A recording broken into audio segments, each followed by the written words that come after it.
Just go live. All right, and we are live. I'm recording. Hello, and welcome to the Verhoeven Effect podcast. I'm Conlon. And I'm Nathan. We have a very special episode. We're doing a movie instead of our usual 3 shows, Verhoeven Effect. So for the very first episode, I chose Rollerball because I saw that, and it's like kind of a goofy movie that has a lot to say about things, and so it's like on the surface it doesn't look like a good movie, but I think like a lot of things, because it's Verhoeven Effect, we compare a lot of things to RoboCop, where it's like on the surface this is a schlocky B movie, but it actually has something to say. So I was like, oh, Rollerball is perfect, because Rollerball is a movie that I've never really sat down and watched. It's always a movie I've heard people talk about. And so I kind of knew it was weird, but I always just kind of dismissed it as a stupid future sports movie. Mm-hmm. But incidentally, I've seen the ending of this movie probably like 7 or 8 times. Oh, okay. Because they'd play it all the time, like on TNT or USA, and like whenever I'd like whatever thing I intended to watch, I'd tune in like 5 minutes before, and I'd just see the ending of Rollerball with no context and that weird zoom in on James Caan. I was like, what is this movie? So that's my perfect for this show. This is one of those movies, because it's even introduced as that. This movie isn't as dumb as you think. It's like, okay. Do you have a personal history of Rollerball? Yeah, I've watched it several times. I watched it as a young man, and I've revisited it a few times. I sort of have a thing with 70s sci-fi, because I think it's like one of the best eras of idea sci-fi. Not necessarily the most complete story writing or character development, but definitely very idea-driven sci-fi and very bleak. Yeah. 70s represented a turn in science fiction, and this definitely fits into that category. I've seen Rollerball many times. I actually like the dialogue sequences more than the action. But even though the action, if you just watch it as a product from this movie and from this time, is actually, it's not gory, but it's like, oh yeah, death is always near, and crazy stuff happens, and it all kind of makes sense in a way. So we have 1975, right? I believe so. Okay, yeah. 1975's Rollerball, director Norman Jewison, who also directed the original Thomas Crown Affair, which will be interesting, and other movies. Writer William Harrison, based on his own short story called Rollerball Murder. It's a short story collection. I couldn't actually find the book. I found a PDF. The PDF file makes the story 7 pages long, which seems incredibly short, but if you put it in a paperback, it'd probably be like, I don't know, like 20, 30 pages, but it is incredibly short. And it was actually like weird how much they're able to cram into that story. Yeah. Because you figure like for a story that short, they would include every detail, but there's even details they don't include in the movie. And some things they probably can't do. Like the offset weighted rollerball. Yeah. So William Harrison also wrote the screenplay. Stars James Caan, John Houseman, and Maud Adams. It's an interesting cast. James Caan and John Houseman as adversaries is interesting, because John Houseman is known as that. He's known from like The Paper Chase, and he kind of epitomized like the uptight British upper class type character. He was always that guy because he looked that way, he talked that way. He's a really good actor too. Yeah, he was always someone who delivered his dialogue slowly and deliberately. Oh, he just drips condescension. Yes, yeah. That's his thing. And of course, James Caan, who was like, this was James Caan and his kind of apex, and a very odd choice of a movie for him too. Yeah, well, I mean, he's like kind of early noted on for Why am I forgetting? The Godfather films. Yeah, That's probably his first big role, as far as I know. And then, really, what he says is his pinnacle of his film career is Thief. That's his favorite movie. Yeah, it's a good reason too. Even though I steadily working and a known actor at this time. Yeah. And this is when he could do action stuff, because we don't think of James Caan as an actioner nowadays, but he did a lot of action movies. Yeah. So, and sort of, we'll see how this goes. We're kind of do this in accordance to the normal Verhoeven effect structure. So usually we have 3 shows. So I split this up into 3 acts, as a movie is typically conducted in 3 acts. But it's not easy to figure out what the act structure is beforehand. So I'm guessing what the act structure is for this, but we'll see if it works at all. So we have Act 1, which is the start of the movie, and then we'll tell you when we get to the end of Act 1, or what I think is the end of Act 1. Yeah, so we start out, it's Houston versus Barcelona? Madrid. Madrid, okay. And this is a universe that's slowly explained to us as like there's not really national borders anymore. There's not countries anymore. It's just different corporations. Yeah. Well, it starts out in just darkness, and it slowly like is revealed as like you see the roller ramp, but it's in darkness, and you see these things rise up. It looks like basically like what you'd assume would be the inside of like an old 50s UFO. That's what it kind of looks like. A weird set. And it's just kind of in darkness, and then slowly people are coming out, and then they hit you with Bach's Toccata and Fugue in D minor, which you'll recognize as...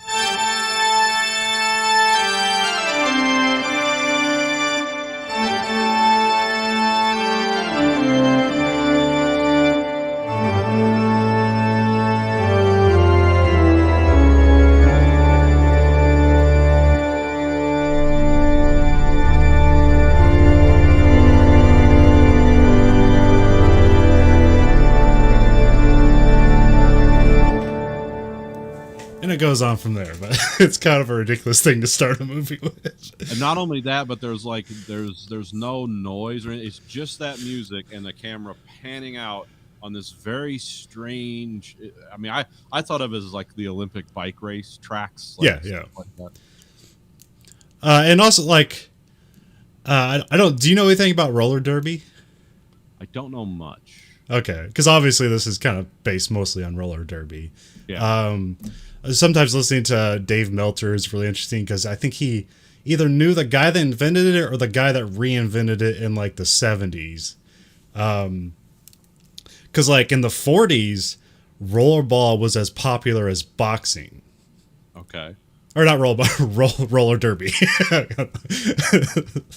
I knew what you meant. Yeah. Which is fascinating. And so, but like, and it must have like made it even the crossover to television at first. And then some guy brought it back in the 70s, and it became huge again. And then just like it got oversaturated. And also it kind of had a scandal because they found out that, much like wrestling, roller derby was predetermined and the fights were staged. You ripped the bell way too soon. But now it kind of has a resurgence as kind of like a amateur leagues, and it's mostly popular as a woman's sport, but it still exists kind of in small local stuff. Yeah. Now it's nothing like this. No. This is like and roller derby. There's a thing called like blockers and jammers, and like you have people that will like kind of elbow you and trying to knock the jammers, and the jammers are just trying to go around and lap people, and then like the more you lap the blockers, you do something where you say you stop and you put your hands on your hips, and like how many blockers you pass is how many points you get. Okay. That's how roller derby works essentially. This is kind of a combination of like roller skating on a, like you said, like an Olympic cycling track, basketball, football, and hockey, and then you throw motorcycles in there. And also you have spike gloves, and it's totally expected that people die all the time. and the ball that's fired out of an air cannon. You can't, and there's certain guys that can pick it up because they have like the big glove. Yeah, they got like I know it's very, very heavy. I can't remember what they said. I want to say it's like 40 or 30 pounds or something like that. Yeah, it's something that if it hits you at any velocity, you're dead, which we find out. Yeah. So yeah, that's what's going on in Rollerball. But yeah, so it opens up. It slowly lights up. You see like all the officials come out first, and all the people setting the thing. You have this like control center for the guy who fires the ball out. That's kind of weird. Very He's just like on a 70s. Yeah. He's got like a rotating chair. You got the Rollerball font, which is kind of cool and kind of stupid. It's very 70s future font kind of thing. Yep. Future world. Yep. And then you slowly have the teams come out from darkness to the crowd cheering. Yes. And the crowd is chanting Jonathan, which that is James Caan's character, Jonathan E. Yep. And it's to be noted, it's not just the home team that's shouting for Jonathan. It's also the away team that has an appreciation for Jonathan. Yeah, that's one of the things in this movie that comes up. And then you have everybody stands for the corporate anthem. Yeah, the most banal, like there's no lyrics. It's just someone playing like just a generic anthem.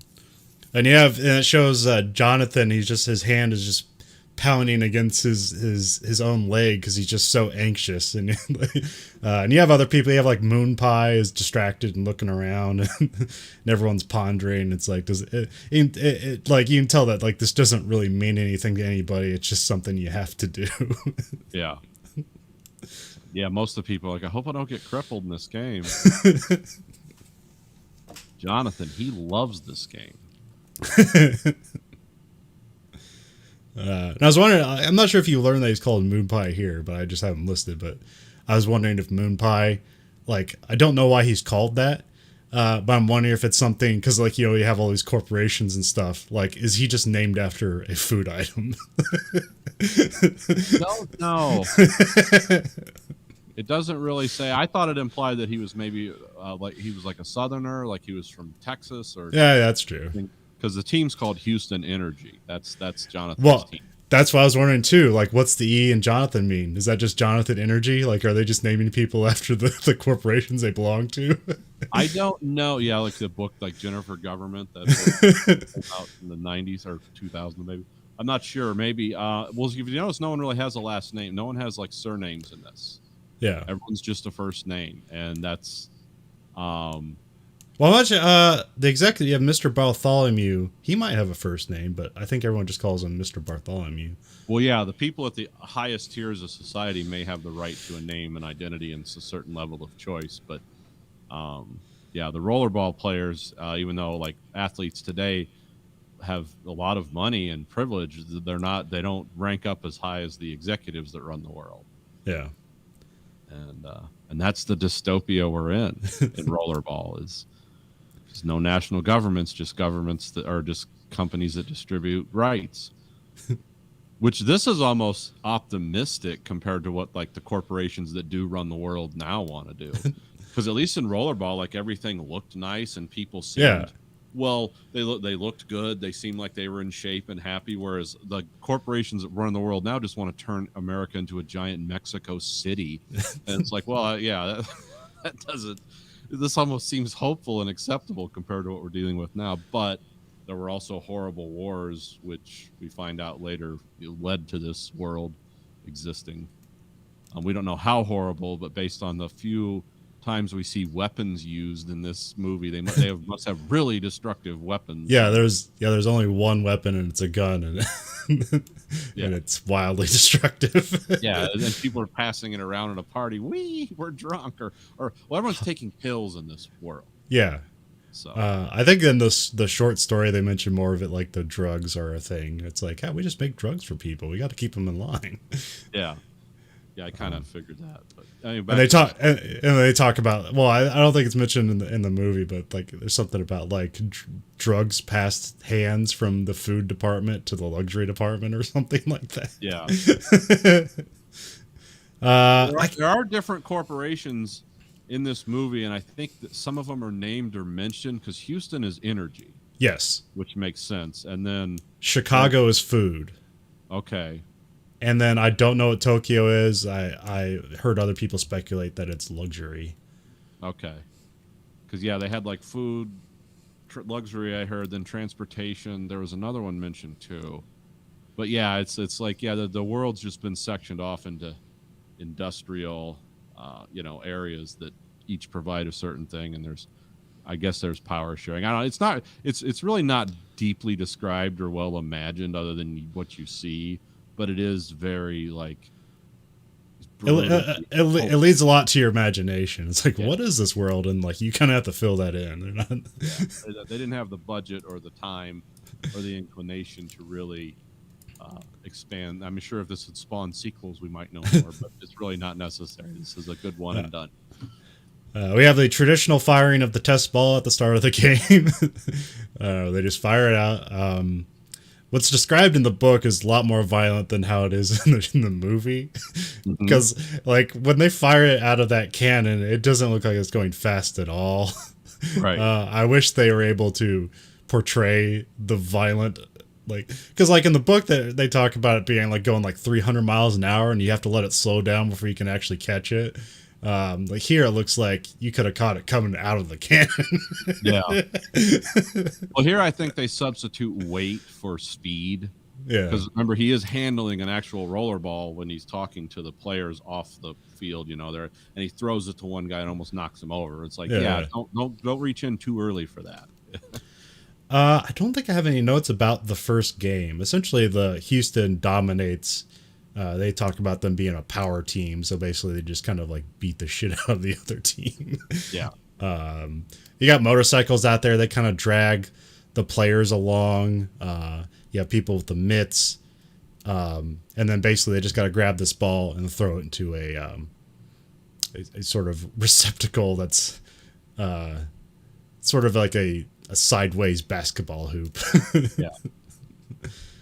And really, you can't pitch it in because the ball's too heavy. You just have to jam it in with your arm. Oh, they can throw it in, but it's like it usually misses because I believe Madrid gets the first possession and they miss on the first try. But you see, like, Jonathan E. grabs it and he's like 2 feet in front of the goal. They knock some people over. He's on his knees and he just throws it in and they get the first score.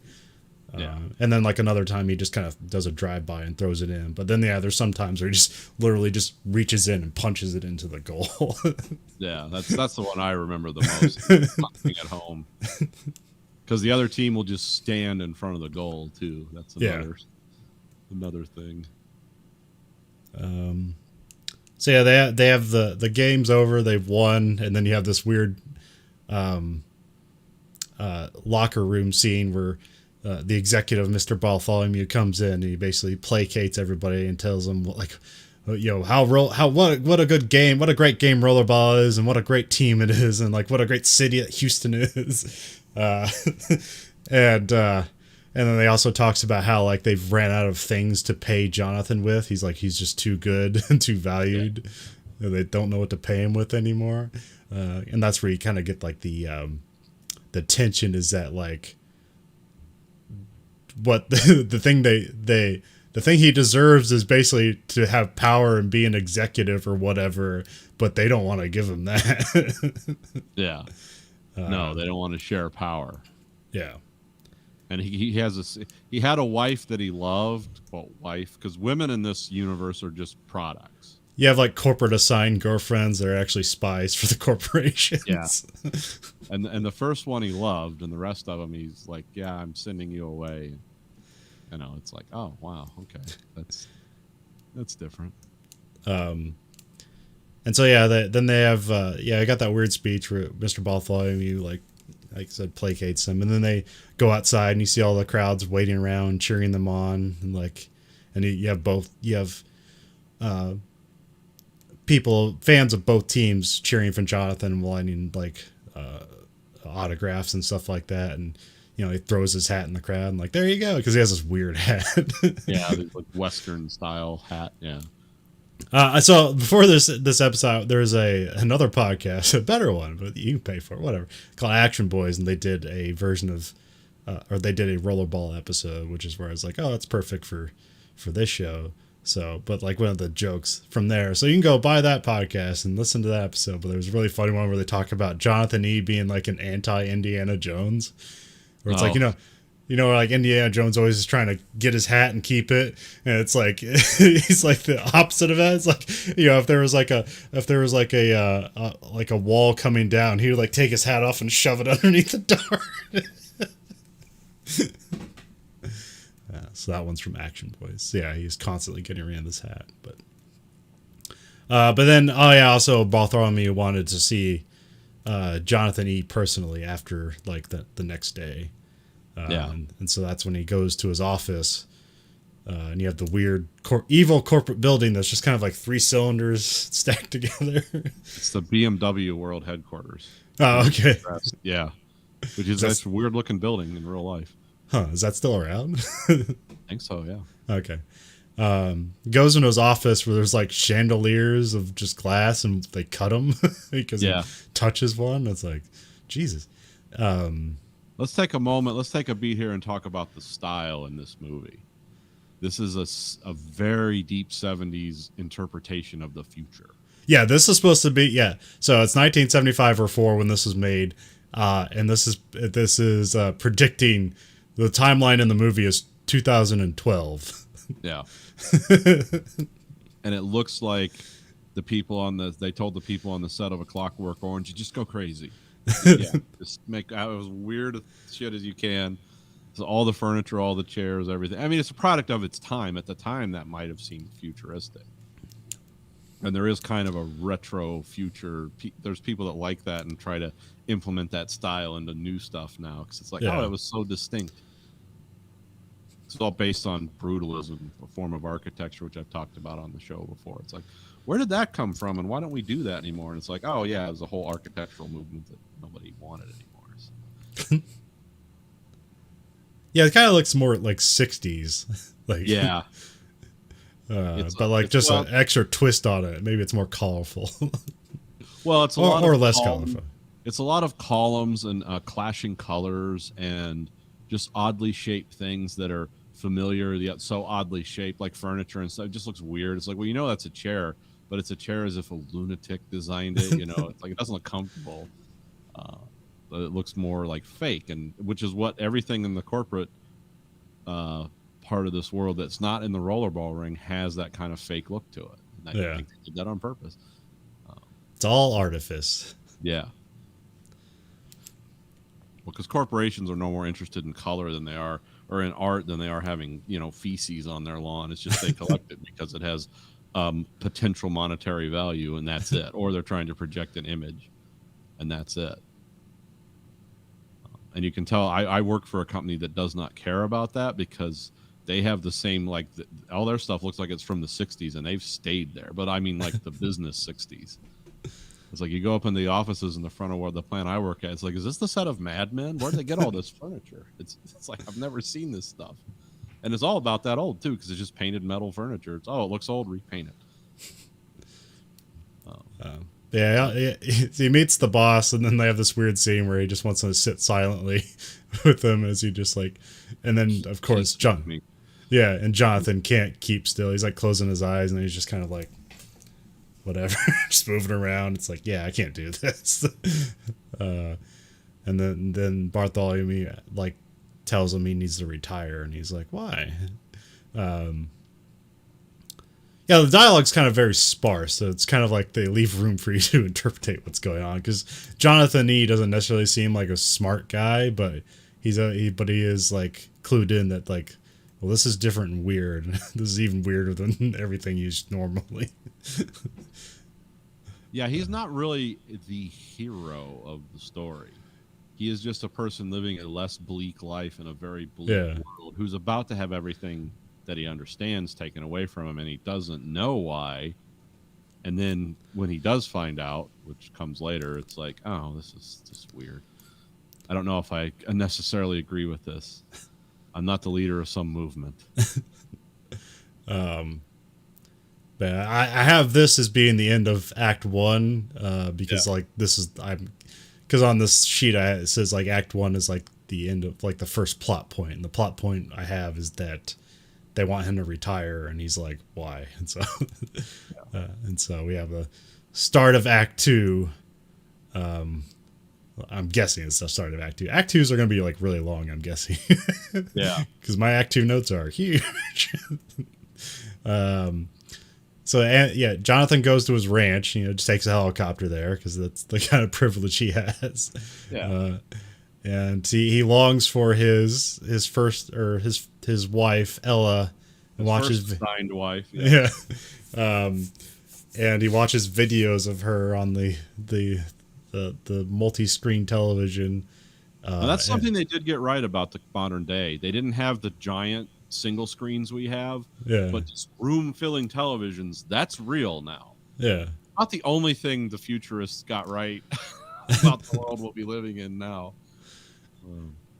But that, you have his currently assigned girlfriend is Mackie, and he just kind of breaks up with her in a very like kind of very abrupt and rude way, but he doesn't care.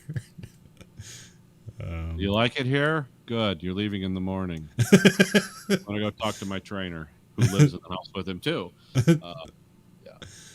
He meets Cletus, who in the short story he's like a judge, but like not like a judge of like laws. He's just like a judge presiding over Rollerball.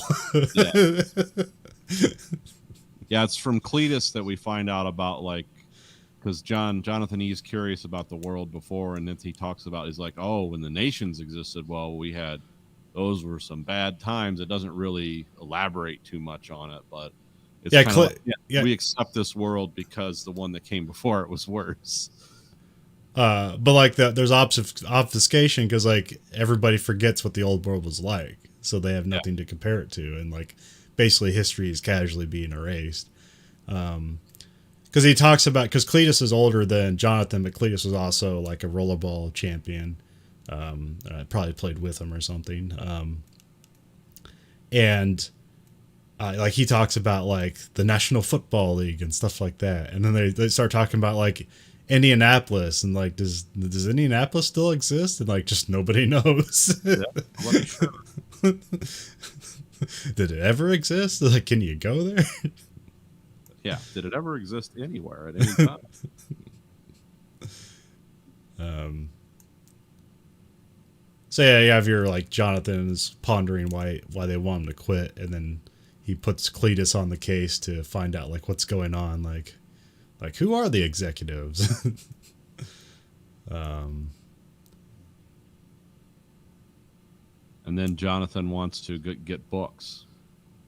Yeah, he wants to read about things. Yeah, him and Moonpie go to the library to get books, and Moonpie's like, "Why do you want to read books?" And he's like, "I like to learn things." But he goes to the library, and books don't exist anymore. They've all been translated to electronic tape, which apparently only a computer can read. Yeah. Yeah, it's kind of again, it's a weird parallel to some of the stuff that may or may not be going on today, depending on who you listen to about, because digital books, like, I have a Kindle with thousands of books on it. Yeah. But the thing is, like, do I know that those haven't been modified from their original stuff? And it's like, well, I don't, but I do, because a lot of those books I'm so familiar with is like, yeah, this is all the same. So. Yeah, because here the intonation is that like they're translating the book, editing them to or adding out information they don't want, and then just like burning the original. Yeah. You don't see it, but you're just left to like, well, that's the only conclusion. It's like they're changing history. Yeah, like he's trying to get some books on like 13th century or whatever, and like he's like, oh, those are classified. Yeah. It's like, yeah, but I'm a rollerball champion. Can't I read them? I'm sorry, I can't, sir. It's like, well, you're not a librarian. He's like, you're right. There's no library here. I'm just a clerk with big boobs and a pretty smile, like everyone in Rollerball. Because I think Moonpie says something about like, I can't wait to get my privileged card and marry one of them girls or something like that. And it was like, wait, you have to, what's the privilege card, and why doesn't he have one? They haven't assigned him a girlfriend yet. That's the only reason he can even go to the fake library is because he has a privilege card, and he just finds out, well, that's not, there's nothing there. There's no information about the past, which is, that's the dystopia of Rollerball. Is like, yeah, there's nothing real. Everything's sumo wrestling. It's like, well, it looks cool, but I think they go back to his house because Jonathan gets another new corporate spy / girlfriend named Daphne. Yeah. It's also where they find out that there's going to be no penalties and limited substitutions for the Tokyo game because Jonathan is yet to retire because there's supposed to be a thing called Multivision, which is like supposed to be this big documentary on Jonathan E. and his time in Rollerball, and he's supposed to announce his retirement there, but we're not there yet. Oh no, we are there. Yeah, because close. Yeah, because Well, the thing I have next is Stat Freaks is when it's the director who's talking to him over the microphone talks about how he's a stat freak, which I don't know if he picked up on in this movie. It's actually like way more explained in the short story about there's people that don't even like watch the game; they just like watch the stats go by. Oh yeah, those people those are real people too. They sports. Yeah. Oh yeah, I mean that's always been there in baseball. Like it's just expanded out now to every sport. But like baseball stat guys have been around since the start of the game, essentially. Yeah. It's like I don't know, like if you've ever been on like a baseball team, but there's like these sheets where you fill out all the stats, and it's like that's where like Moneyball comes out of. It's just like running the stats. It's like if you hire these players, we might be able to win for less money. It's like that doesn't seem like that would work, and it totally does. Yeah, well. Math and counterintuitive common sense. It's a weird thing. Yeah, sometimes math negates all the fun that you could have had, but it's oh no, but reality will step in and dictate it. I mean, you can pay top clip and have all the best players, but you can't afford that. So. But yeah, they go to the Multivision set, and he brings his new corporate girlfriend and loads her up on drugs, so she won't say, yeah, because they have the good drugs. It comes in a silver case that kind of looks like a cigarette lighter. Yeah. And then he's like just disinterested in answering the questions. And there's like he sees like a teleprompter there, and he's like, I'm supposed to read this, and I'm not doing that. But also like you get some stats here about his career, where it's like most people killed in the game. It's like 9 in Rome, and it's like I thought I didn't know if it meant like 9 people died in the game, or he specifically killed 9 people in the game, and that's the stat. Yeah, I was a little vague about that too. I was like, what do they mean? Well, I think so. We're gonna go a little ahead here, but I think he personally killed 9 people in that game, because I talk about when he meets Ella later on. He talked about how he stood outside her house that's in Rome. I was like, oh, he went to the Rome game. He got pissed and he killed 9 people during the game.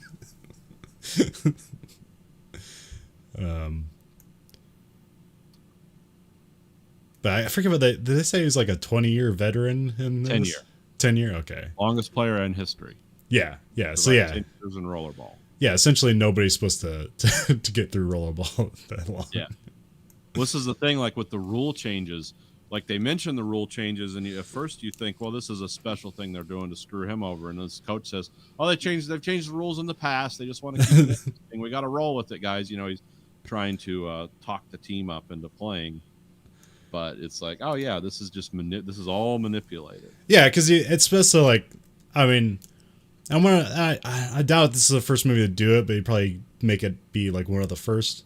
But the idea that like these violent, well, I mean, you can go back to like Roman times and gladiators and stuff like that. But like, this is the opiate of the masses. This is the thing that like we give you this entertainment, and then like you don't unsettle the government that we can control, or the power we control. So, so this is all supposed to quell the populace. This violent game.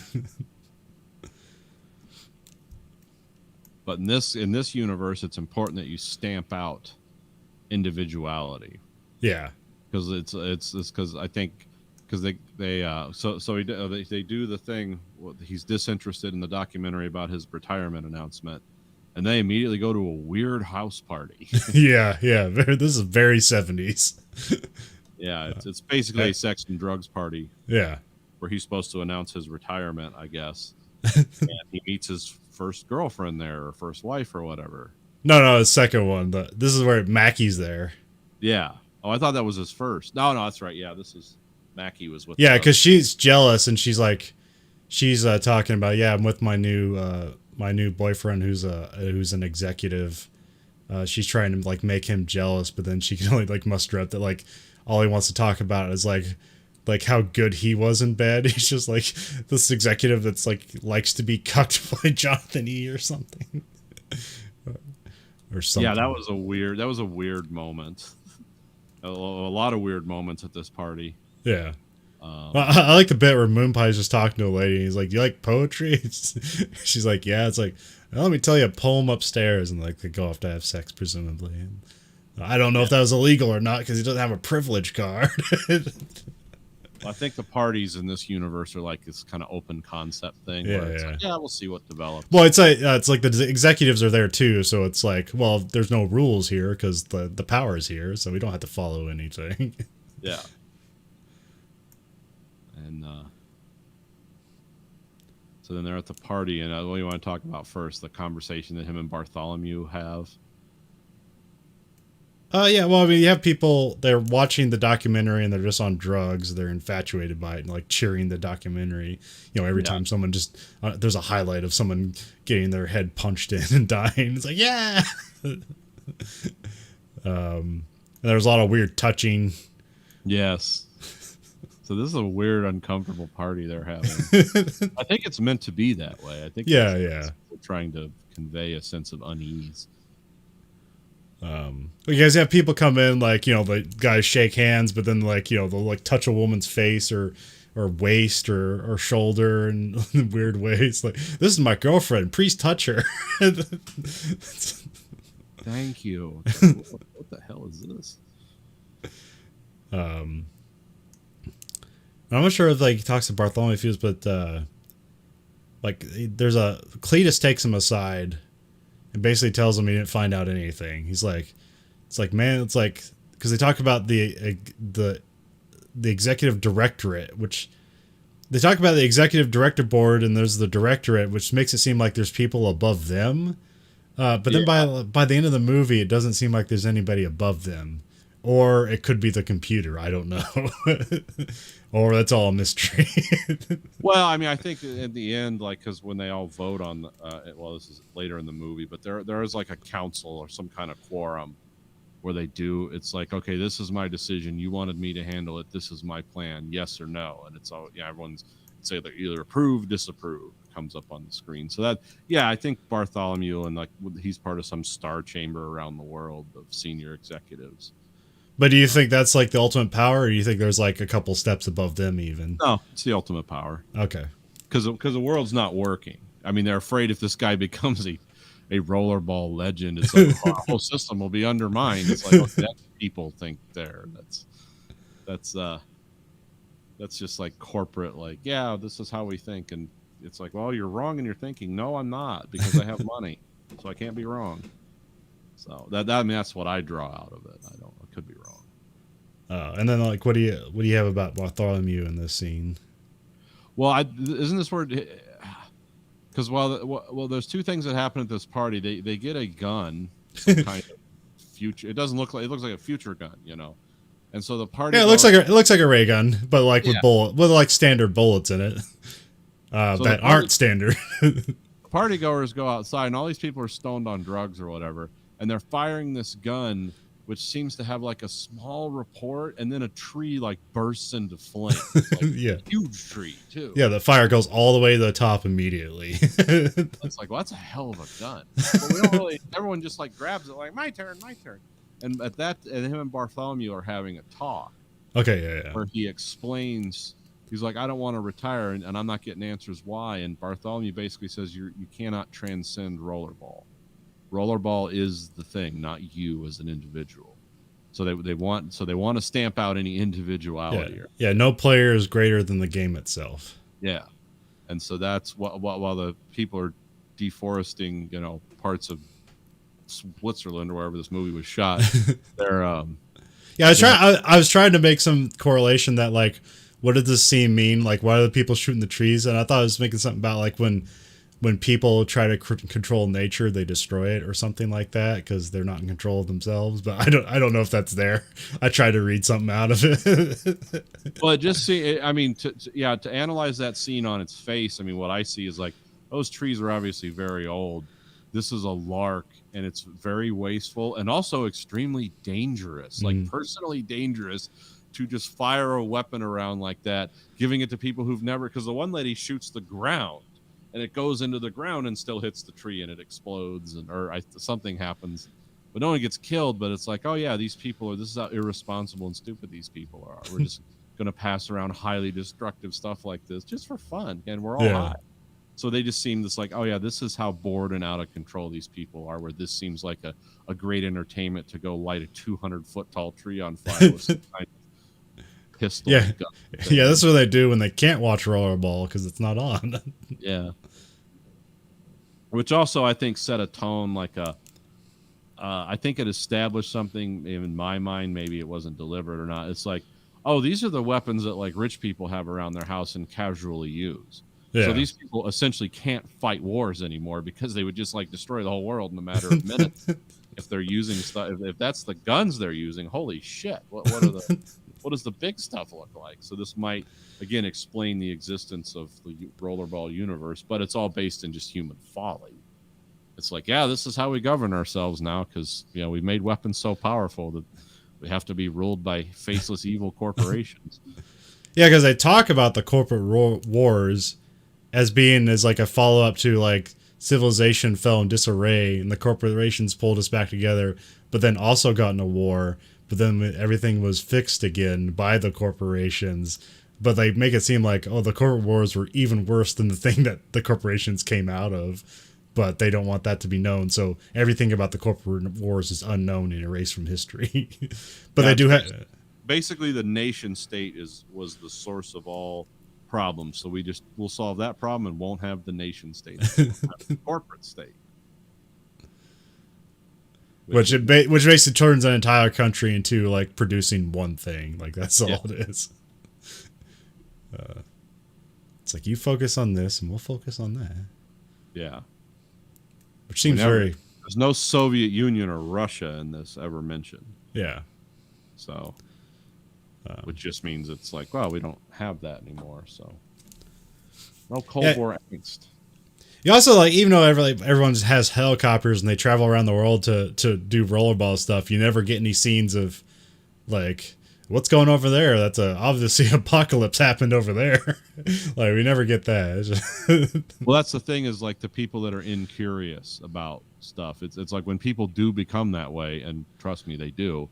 That this is how a society like this could be maintained. Yeah, it's like, what's going on over there? It's upsetting. Don't talk about it. And take your pills, and we're gonna watch this guy get his head crushed in on TV, and we're gonna go shoot some trees, and we're gonna have sex with multiple different weird people, and it's gonna be fine. Oh, okay, yeah, that's much easier than pondering, life and death and human struggle. So yeah, it works. Oh yeah, this is also where Jonathan barters with Bartholomew. He says he wants to see his ex-wife Ella, and he wants the rules of the game to be changed. Yeah. Daphne. Oh yeah, they go back to his house, and Daphne tries to threaten Jonathan, and he like scrapes her face with the spiked glove.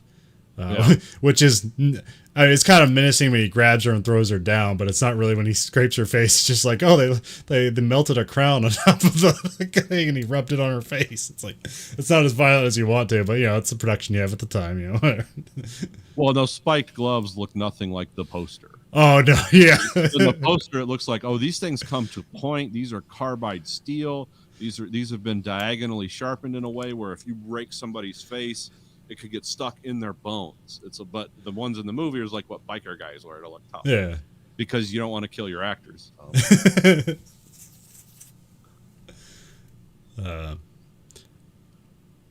But yeah, then this is where he gets like the helicopter guys to just kind of like take his stuff to the Tokyo game, and he just goes without permission, because this is where he's starting to get an idea that like, well, he was pretty sure that helicopter is going to crash. Is the vibe I got? Oh well, no, because he sends his, because he ends up using two. He sends his gear with one helicopter, and then he uses another helicopter to get to Tokyo.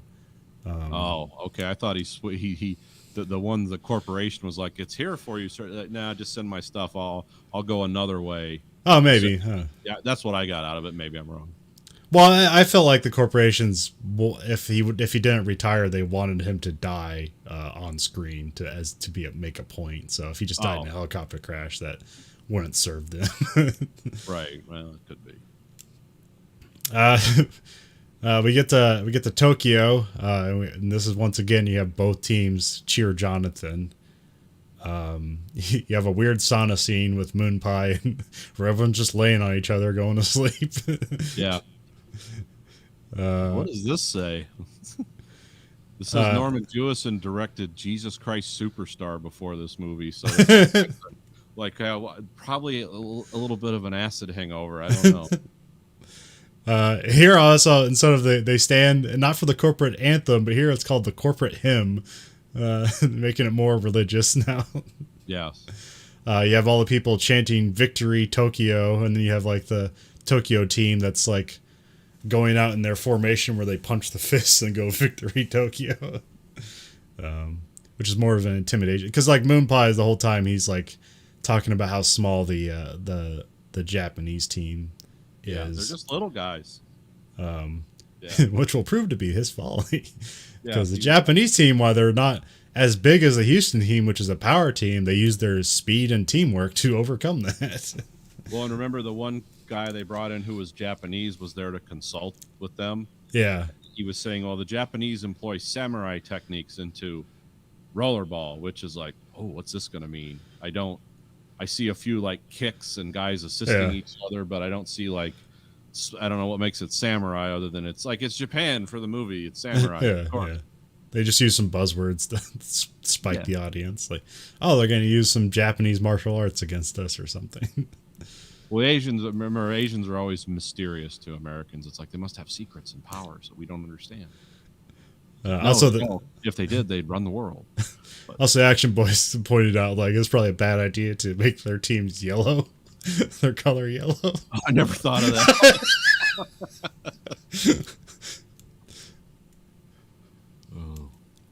Because like the only kind of like racism in the show is Moon Pie being racist about Japanese being small. Yeah, there's not a lot of nothing like that really in the movie. The sexism angle is there, but it's deliberately there. It's like it's not saying these women are in an enviable position. It's like, no, they're just property that gets passed around, and they because there's no women executives or nothing. Yeah, so it's not good for them. Well, in the short story, they do have like mixed rollerball teams, so there are men and women that play rollerball, but here it's just men. Oh, okay. So they didn't add that in because there's a lot more like to the rule changes in the short story. Like I said, they have like off-weighted rollerballs, so they spin all weird, or they have like ones that are oblong shaped. It's just basically like firing out and knocking people over and ripping legs off and stuff. The book's like way more violent than this movie is. I believe, a lot more of the violence in this is a lot more implied than actually shown. Yeah. This was a big idea movie disguised behind, because there's like, I think if you go to dialogue to action scenes, if you divided this movie up, it's 30% action scenes and like 70% dialogue, and lots of kind of like just people walking places in this weird future world, and they're matching jumpsuits and stuff. I think the action's done really well. It's like, I wouldn't say it's like the best action movie depicting a sport, but like for as complicated it is, like I think they do a good job of getting things across. They have like the guy doing commentary who will add things like, this is how sport works. Like if you have the ball, you have to show you have it and stuff like that. They do a good job with that because it is wildly complicated. You got people on skates on a dialogue or on a diagonal circle or diagonal circle. You got motorcycles out there. Like this was like must have been like a nightmare for the stunt crew and all that. Well, for promotion for the movie, I know you can find it on YouTube, like the Wide World of Sports, like ABC, the big ABC sports show in the 70s. They featured this as if it was real, and the director came on and explained the rules, and because it generated kind of a buzz at the time. Yeah. And it was like, yeah, this is how this game works, and there's like a 40-minute segment you can watch on the Wide World of Sports, or something like that. But it explains it all. Well, I saw some behind the scenes stuff where they said that like this is one of the first movies where like the stunt crew was basically considered a part of the cast because it was so essential to the movie. Yeah, it's like because like there's really only 3 people on the Houston team. I mean, you got Jonathan E, he got Moon Pie, and then the only one I pick up is Blue, who's the biker guy. Yeah, he's the black biker guy on the team. That's the only people I picked up on. Like, I don't think anybody else has a name. Yeah, they got the coach, and the coach. Yeah. Scenes. I start playing Tokyo. Tokyo, like I think they like take a lead, or at least they get like the opening reception or whatever. Moon Pie starts taking out the Tokyo team and killing them. Not just like having them removed from play, just killing them. And at some point, like there's a guy who like he's like on the low because like there's like a circle in the middle where basically it's where the bench is.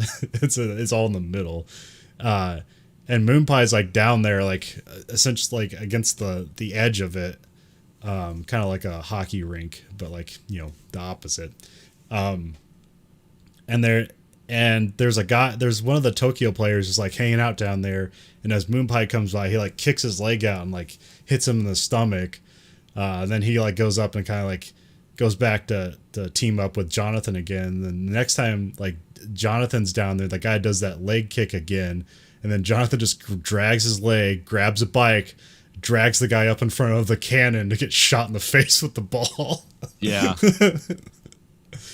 Which is like that was a pretty heinous death for that guy. And I was like, that part was like kind of awesome, and it should have been reserved for after they kill Moon Pie, because that would have been like, oh, you're gonna kill one of my guys? I'm gonna shoot a cannon in your face.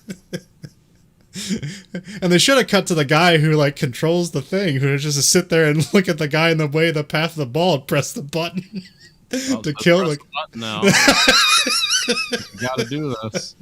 It becomes like a Milgram experiment where the guy has to press the button and shock people. Yeah.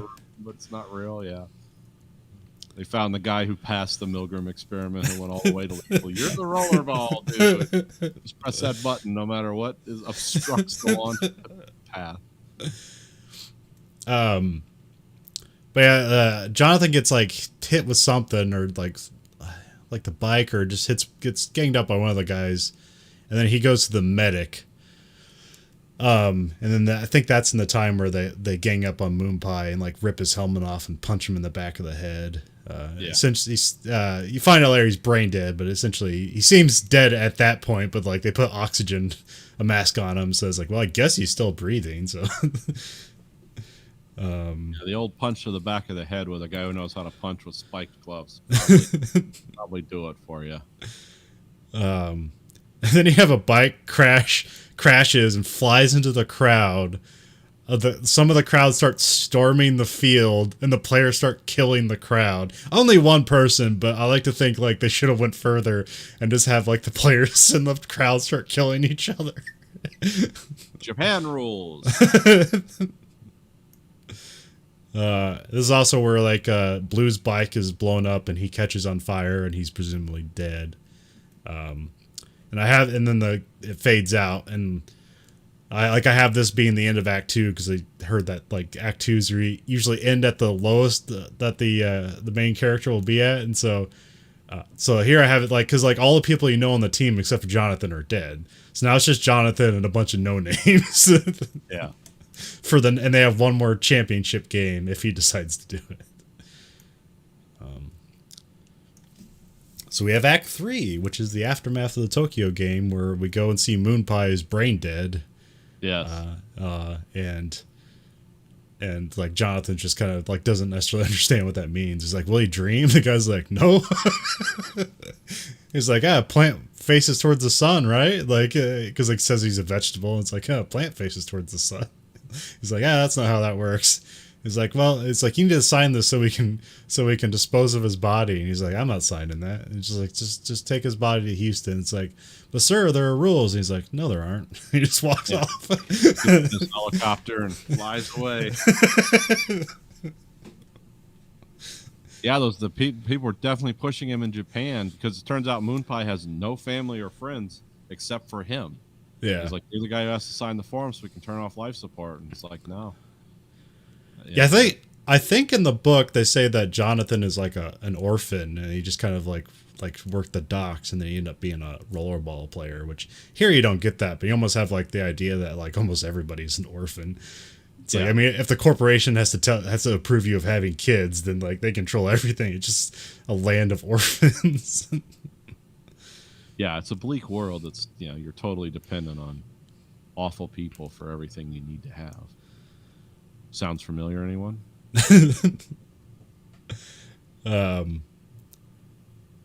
They have what I wrote down, there aren't any rules at all because now the next game there's no time limit. So it's like, well, how do you win? It's like, well, you got to kill the entire team, but just nobody says that, but you're just supposed to figure that out.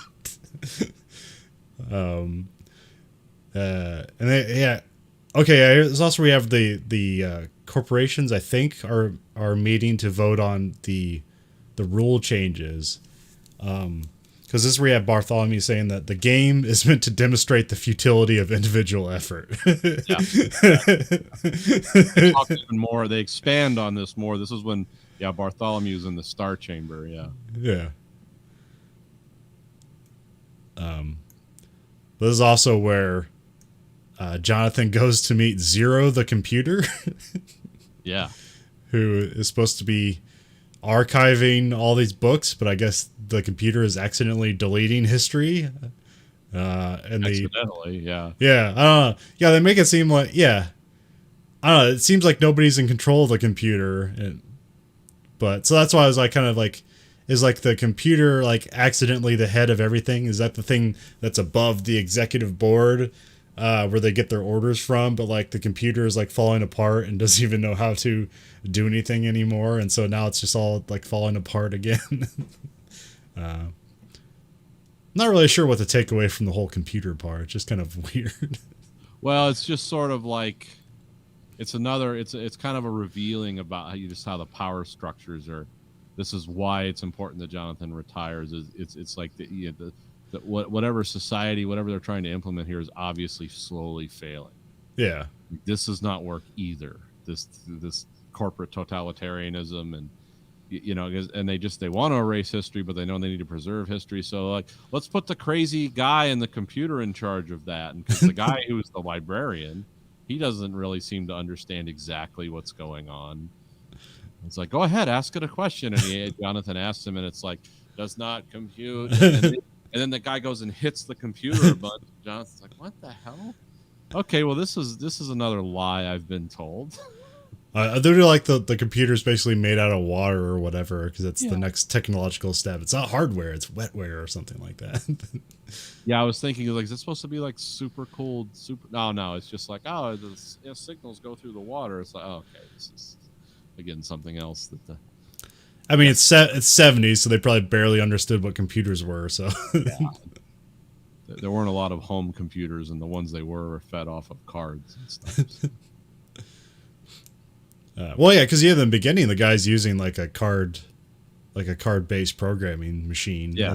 But then you get to the Zero computer, and it's like made out of water, so it's like a lot more sophisticated. But these things aren't meshing together, feeding information to Zero from a different technology. It's not working. No. So Zero never works as far as we can tell. Yeah. Like we say it works, and because we believe it. And that's all we need to know. So you have Jonathan goes back home and Ella's there, so the corporation follow through on one of their stipulations. Yeah. Just hoping he'll quit after he meets Ella. And they basically like, hang out and have sex and everything, and but then she leaves because she has a family. Well, they go and talk in the woods too. Yeah. Before the game, and he basically finds out is like, oh, you're just another tool of the corporation. You never really loved me. You're just here because they told you, hey, go there, sleep with him, try to convince him to retire. He's like, you don't really care about me, and she's like, no one really cares about anyone. It's kind of that cat message in the woods. But this is like the first time he seems happy outside of Rollerball. Yeah, and it's sad because it's all fake. It's like, yeah. Well, they got me again. So now all he has is the game that he says over and over, I love this game. So yeah, the next game against New York will have no substitutions and no time limit. So yeah, the only way to win is to kill the entire other team. Yeah, it's important to score, but you also have to make sure the other team can never score. And there's one way to do that. Kill everyone. And then he has he talks to Moon Pie again. He's just brain dead in the room, and he's basically just resigned that he's going to die the next game. He's like, "Yeah, you'll be lucky. You'll just live on, doing nothing."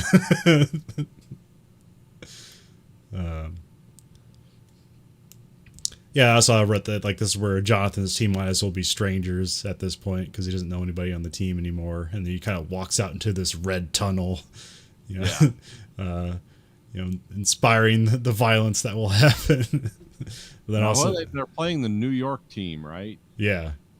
Which they don't have a name. They're just New York. They don't have. Yeah. Well, Houston doesn't have a name either. I think it's just Houston Energy, but I don't know if that's the name of the corporate state or whatever. Yeah, that's hard to tell. Yeah. So I assume New York might be transportation. I don't know. Stock trading. But this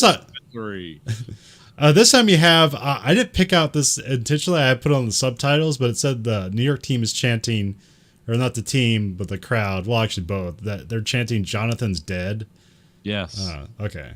Because I didn't understand what they were chanting. I just turned on subtitles. Like, is that what they're chanting? I guess I don't know. It somewhat makes sense. Yeah, because they wanted to see him killed. The crowd was against him. They're like, kill him. We want to see him die after all these years. Yeah, and the crowd is fighting each other at some point. The game goes on, and at some point, nobody even bothers to score. They're just out there trying to kill each other. We have another bike fire in this one. Yeah. This time it's because the bike is near the front of the cannon. And the cannon hits the bike, and I guess it ruptures its fuel tank. And this fire is just burning. They're skating through it. This fire continues to burn on this set for a long while. I mean, I'm sure it's fed underneath. Yeah. And have all the stuff, but fire doesn't disappear. We even have the medics getting killed. Yeah. They run out there. There's also when the other coach is yelling at the Houston coach, and the Houston coach is like, "Game, this was never meant to be a game. This is a public execution." Well, he didn't say this is a public execution. He just says, "Game, this was never meant to be a game." But that's what you're supposed to infer, that this is just a weird public execution of Jonathan E.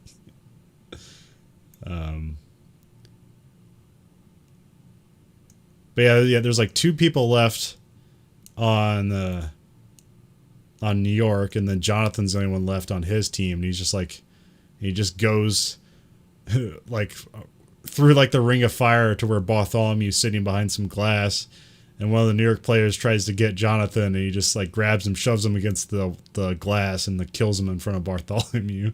Yeah. So then it's just him and a biker guy left.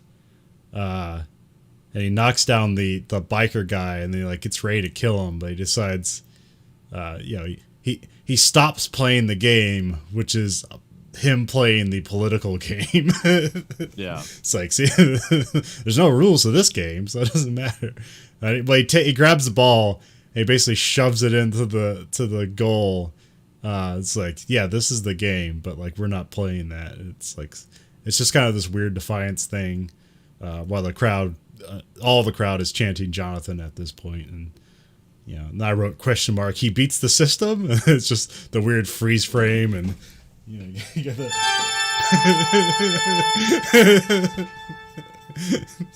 And it zooms in on the freeze frame where you can't even like tell what it is anymore. Yes, it was a very 70s movie for that. Yeah. Yeah, because there's no real conclusion necessarily. It's all left up to you what happens. Because that's the whole thing. It's like, I mean, I guess I could see Jonathan taking a role in political office as a executive, but like, who's he going to take it from? But the thing that doesn't seem, what they're afraid of, and the thing that doesn't seem likely, is that he is like a symbol of change, of revolution for the people. It's like I know he can lead a rollerball team. There's no way he's going to lead a revolution for the people. Yeah, and he seems also to be very much, except for this one thing of taking rollerball away from him, like this system has benefited him. Yeah. And he acts within it. Like he's never like, he never really, except for not retiring from rollerball, which is the whole point of his character, he never really like courts rebellion or anything. Like, I just want to do what I want to do. I just wanted to read some books and play rollerball. Yeah. You didn't let me do that, and now I fucked your whole system. Oh, you. I just wanted to bash people's heads in. But it makes me... So, yeah, he's really an anti-hero in this movie. I mean, if you really look at it, he is an anti-hero.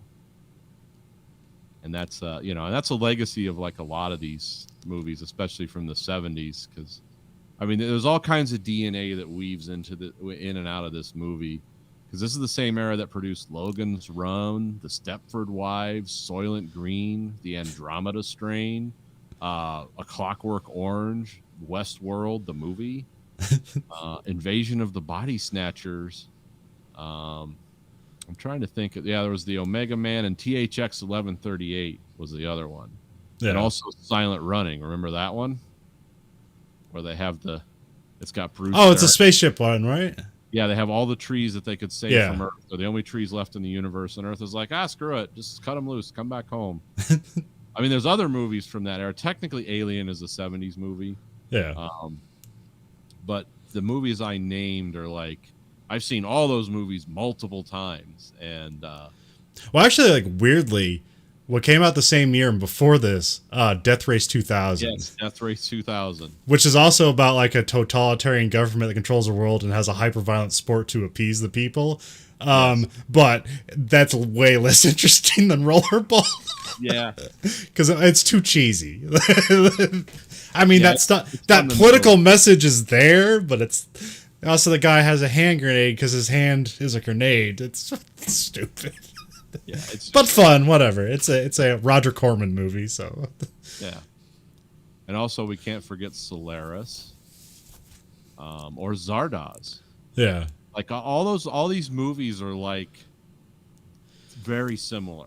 They all have, and a lot of it has to do with like evil powers that control things will destroy us, and we're doomed. Oh, also, A Boy and His Dog. You can never forget that. Oh yeah. And then Dark Star if you want to. But these are the ones I'm not going to name anymore, because there's other weird movies from the 70s, but I don't think they're as well. It's all about like you have a society where like they change the rules to something bizarre, and it's considered a dystopia, even though it seems to like, well, things seem to be working out, but this rule is wrong. Yeah. It's like these people, by all metrics, look happier and healthier than we are, but they have to conform to, is it a free will thing? Is it an argument against corporate greed? It's kind of all those things. Yeah. But a lot of movies in the 70s had that. That's Westworld, another very simplistic movie. That's all that was about. It's like, well, this is, if the robots that you enslave and torture have free will, they're going to act just like us. People, they're going to learn from us and just start killing us. and then in the late 2020 or late 2019, 2020, they make an even more elaborate Westworld on HBO that basically says the same thing that the movie did, just in a very exotic and unnecessarily difficult way to understand, which was not Michael Crichton's intention. Also, you have the Andromeda Strain. You can't forget that. Also, Michael Crichton. Also, Michael Crichton. Robert Wise directed that one. It's one of the best movies of the 70s, though. Huh. But it's so early in the 70s, you almost think it's 60s because it's like 71 or something. It has all those 60s movie production values with some cool stuff. But that's a movie. That's a whole movie is about paranoia, justified paranoia, but paranoia nonetheless. I mean, that's what all these movies mean to me. These are of a type and a time. They don't make these movies anymore, and when they try to, it sucks because it's just not capturing that moment the way these did. Yeah, because I don't know, people are speculating about, like, if this was made today, like, people would probably explain too much because this leaves a lot of questions, and so, like, you couldn't make a new Rollerball movie. What you could do is do a Rollerball series. And you don't necessarily have to answer all the questions, but you have to give more visual information about what's going on in the world. That's kind of all you need. Yeah. Like, we just need to see, like, the burnt out crater that is Indianapolis and, like, what happened here. It's like, oh, it was a mining accident. Nuclear mining accident. Well, but see, that's like Clockwork Orange, which I like both the book and the movie, but for different reasons. Because that's another one where Stanley Kubrick like took the basic movie and just kind of wrote his own thing into it and made it look amazing. Clockwork Orange is all about a totalitarian dystopia. Yeah. But you don't really know that. If you just watch the movie, it's like, wow, England was fucked up in the 70s. Like that, you could just get that out of it. Like they made an exaggerated story of how bad it was, but really like, no. There's a reason those kids are that way and their parents are just uninvolved in their lives and they have weird psychological techniques and stuff. This is all part of a thing that's not explained in the movie. It is a little more in the book, but it's not necessary because it's like, it grabs you with its ideas and also its weird look. Well, also it's on the Action Boys kind of said that I don't know, they might have got this from somewhere else. They're saying like this movie was just Norman Jewison ripping off Stanley Kubrick, like Space Odyssey. Like, okay, we're gonna use classical music and we're gonna use like these kind of sparse visuals where it's like high contrast and stuff like that. And it's like, I guess, but it's also like a C plus. Stanley Kubrick is still like a good movie. Yeah, I mean, maybe. I mean, I don't know. I don't know either of those guys, but maybe instead it was like that. Stanley Kubrick's 2001 was such an amazing movie that everyone took those visual cues. Yeah. It's like, the future will just be high contrast, weird furniture, strange colors, because that's future. Yeah. Because again, like I said, that's all brutalism. That's all an architecture style that came out of Europe. The Soviets loved it. Everything in Russia, a lot of things still look like this, but it doesn't exist anymore. So when we watch a movie, just kind of a one-dimensional interpretation and the production values of that time, all this stuff seems to be like, oh, they're copying Kubrick. It's like, well, no, they're just copying an interpretation of the future that was available at that time without building expensive sets and stuff. You just go outside and shoot weird buildings, and it's like, this is the future. And brutalism never caught on in America, so if you're making movies for an America, that's why they went to Munich to shoot the exterior scenes of Rollerball. It's like, well, nothing like this looks like this in America. Well, that's why they went to Mexico for Total Recall. Oh, because it looked different? Well, they had some brutalist design buildings there. Oh, okay, yeah. So, yeah, see, that never really caught on in America. There's a few elements of it, but the reason we see a lot of it in film is because it was considered quite futuristic at the time. Yeah. Now it's just considered a waste of space. Because we like things to be square or round and efficient, and we don't build things for the sake of art. It's like, no, how many bodies can you get in this building? This is what we need. But unfortunately, they did remake Rollerball in 2002. I have no experience with this, so you're going to have to explain. So it was directed by my favorite director, John McTiernan, and this is one of two movies of his that I have never seen. The other one is Nomads, which is his first movie, which I've been meaning to watch that just seems like this got on Predator. I don't know. I know it has Pierce Brosnan in it, and then they later worked vampires or something. I don't know. Okay, I don't know anything about it. Well, also like John McTiernan also remade Thomas Crown Affair, which Norman Jewison made the original. So this is his second Norman Jewison remake. Yeah. Norman Jewison's still alive. I think he's like 95 now, but so unfortunately, this is a terrible movie. It removes all of the political ideology and interesting social stuff, and it's basically just a extreme sports movie.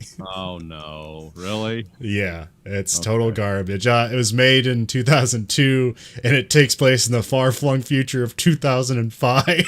Oh wow, he's reaching out there. Do the human beings still look like humans? Stars Chris Klein from American Pie, and they're trying to make him like the next Keanu Reeves, and it didn't work out. I'd say he's fine in the movie, but just the movie's not good. They make Rollerball like way more complicated than this movie. They got like a figure-8 track with ramps all over the place, so they can have like the bikes doing ramp jumps and everything, which is kind of cool. But the movie's way too noisy and shaky to really understand anything. Yeah. So it just kind of ends up being garbage. Actually, the only like the most interesting scene, I don't know, I won't say it's good, but it's very interesting, is that there's like this entire elongated chase, like car chase, that takes place entirely in night vision. Okay. Which is kind of interesting because there's a part where like they're on a bike and the bike gets knocked over, and like the way like when the bike scrapes against the ground and you see like the heat kind of like glow in the night vision, like that's pretty cool. But once again, I'd say it's interesting. I wouldn't necessarily say it's good, but it's very interesting. I didn't see that coming. This is also apparently the movie where John McTiernan, because he was having lots of fights with the producers, and this is when he got that guy to spy on the producers. Oh, this the one that ended his career? Yes. I mean, he did Basic after this, but like he didn't get put in jail till like a few years later, until even after Basic. Going out on top. Yeah. This is the guy who directed Die Hard, by the way. Yeah. But yeah, it's mostly about like, I don't know, there's an interesting casting choice. They have like it takes place like Rollerball is like a foreign sport essentially.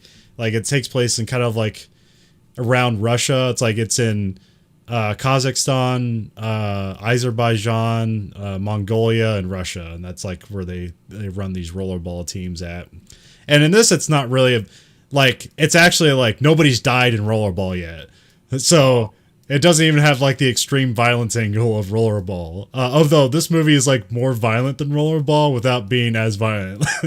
I mean, the people are just more sturdy, I guess, in this movie.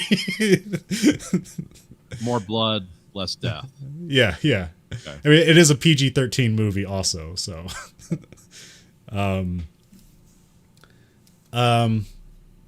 But they got Paul Heyman to be the English commentator, which is interesting. That's the guy who ran ECW.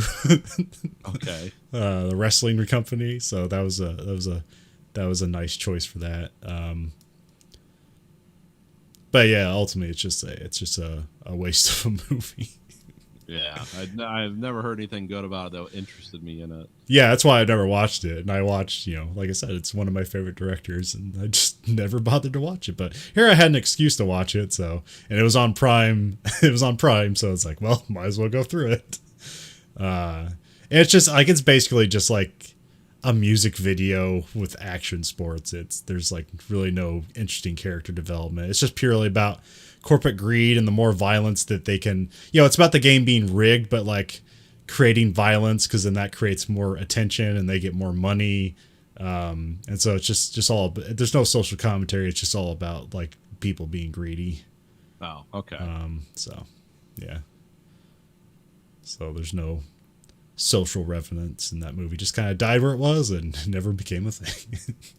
Yeah, and that's the thing too. Like with the original Rollerball, I don't love this movie just based on this movie being great. I love it for like the genre and the context of movies it fits in, because it's like, oh, they made a lot of movies like this. Yeah. This is just kind of, it's well shot and it's interesting enough to carry you along. It's very dialogue heavy. Yeah. But it does. Oh yeah, a lot of interesting ideas for what you, like I said, this movie is easily dismissed as just like a dumb future sport movie, but there's just more there than that.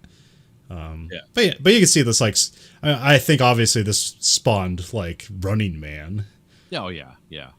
And there's probably something even before this that did stuff like that. But and, you know, you look at Hunger Games and all that stuff, like, or even recently the big thing is Squid Game. Yeah, whatever that is. I haven't watched that yet. It's on Netflix. It's basically about people in Korea who are heavily indebted. And then they just kind of get approached by people. And it's like, well, we'll erase your debt if you play this game. And it's just like simple children's game that the result in losing it is death. Okay. Like, you know, the game Red Light, Green Light? Yeah. They basically play that, and there's like 435 people. And they have, and this is at the point you have no idea that like death is the result of failure. And so like once one person gets shot and they realize it, like just people just start running, and like they kill like 300 people. And like this is the first episode. Wow. Yeah, it's pretty crazy. I haven't seen the rest, but I've basically like been refusing to watch it because it's been coming too much of a cultural thing that's like I'll just absorb it through cultural osmosis. I don't need to watch it. So, but it's pretty interesting. So yeah, I saw something about it like on like network news. They were running tag, and it's like, oh, okay. Well, if the people like it, then I don't. I'm that guy. No. Yeah, sometimes it's just contrarian, just for convenience. It's like, oh, I don't have to watch that because everybody else did. So yeah. I can never watch Tiger King, and that seemed to be like the biggest thing of the pandemic. You know what? I tried to watch that. I was like, oh, I'm hearing this is great. It just bored me to tears. Like, yeah, I know what happened. This guy's a Looney Tune. I get it. I knew this guy was nuts from the first time he appeared on camera, and he killed people. And it's like, but he's this quirky guy who owns tigers. It's like, no, he's everything that's wrong with Florida and this country. You know, it's like I don't need to ponder that. I get to live that adventure every day. So. Well, yeah, Rollerball. Check it out. Yeah, it's on Amazon Prime. So. And then there's like basically no way to get the short story, but you can just put in Rollerball murder and PDF, and it'll get you where you want. Like it's an incredibly short story. So if you like what you heard, and how couldn't you can find us at anchor.fm/Verhoeven Effect. The way I like to remember how to spell Verhoeven is VER or Verho, VERHO, and then even at the end. You can also get there through verhoeveneffect.com. Sometimes, depending on where you are or what browser you're using, it'll be like, we've detected a problem, and you can just go down and say proceed anyway, and it'll take you to the same place. We have a Verhoeven Effect a Facebook page. There is an @Verhoeven Effect Twitter. We also have another podcast called American Greed Factory. You can go to YouTube, American Greed Factory, and you can watch American Greed Factory and unedited Verhoeven Effect live episodes, or you can watch them live if you want to.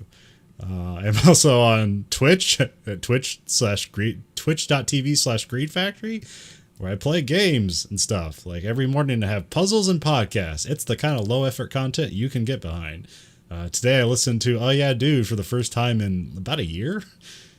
Okay. It's been a while since I listened to them. They kind of have an irregular release schedule, so. Yeah. Well, they're the grand masters of podcasting. You can at anchor.fm, you can support us through listener support. A monthly stipend of either 99 cents, $4.99, or $9.99. And if you contribute and we get like, I don't know, like say like 10 contributors, we'll do more faster.